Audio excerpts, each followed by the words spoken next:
In order to turn Mount Rushmore into a reality, Borglum had to figure out how to map his 5-foot model onto the 60-foot cliff edge. He took inspiration from the Greeks, who were able to make identical copies of Roman statues using a pointing machine.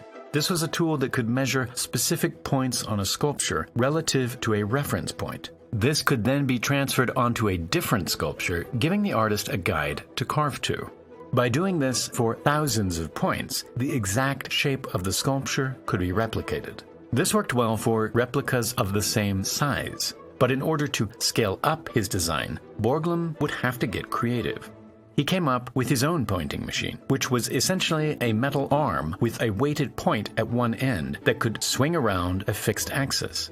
By placing the weighted point somewhere on his model, he could get 3 measurements: the angle of the point, its horizontal distance, and its vertical distance. By simply multiplying these measurements by 12, the exact same point could be transferred onto the mountain.